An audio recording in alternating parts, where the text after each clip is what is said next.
Hello mga ka-GMT, ngayon nga pala ay naisipan ko naman na gumawa ng kangkong chips. Yung katulad nung kay Diyos Mojica, yung yumaman dahil sa kangkong. Pero hindi naman natin totally gagayahin yung kanyang kangkong chips dahil hindi natin alam yung kanyang secret ingredients. At dito nga ay hinimay-himay ko na yung mga kangkong. Yan ay pinabilis ko na at baka nga mainip kayo. Pagkatapos naman ay hinugasan ko na para malinis ang ating kangkong chips. Tinanggal ko na nga rin pala dyan mga ka-GMT may mga butas na dahon. Minsan kasi may uod yun. Naglagay na rin pala ako dito ng 4 na tinidor na harina. Nilagyan ko na nga rin pala ito mga ka-GMT ng crispy fry, paminta, magic sarap at tubig. Pati na rin yung itlog na magbibigay sarap sa ating kangkong chips. Pagkatapos naman ay halu-haluin lang natin ito hanggang mag-combine yung lahat ng ingredients. Nagdagdag nga pala ako dyan ng konting tubig dahil medyo malapot pa nga. At ayan, minekos-mekos natin yan. Pagkatapos naman ay nagdikit na rin ako ng apoy para mapainit yung langis. Ilagay ko na nga rin to sa ating ingredients para mas lumasa na yung dahon ng kangkong. Pagkatapos naman ay sinaklang ko na ito sa mainit na langis. Napakabilis nga rin pala nitong maluto mga ka-GMT.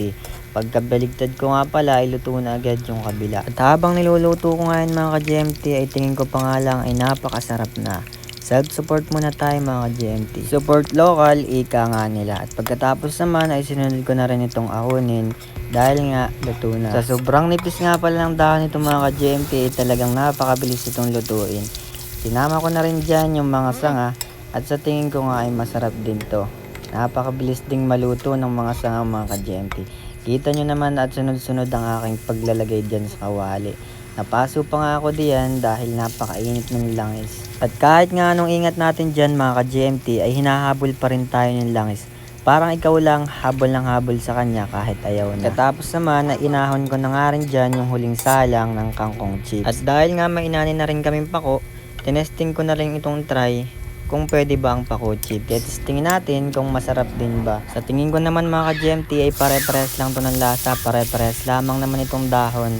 At napansin ko nga pala dito sa pako ay para lang din ako nagluluto ng tortang pako. At kagaya ng kangkong ay napakabilis din tong maluto. At pagkatapos ko namang magluto ay binigyan ko na nga ito ng konting montage para sa ating thumbnail. Pagkatapos naman ay hindi na mawawala ang ating tikiman time.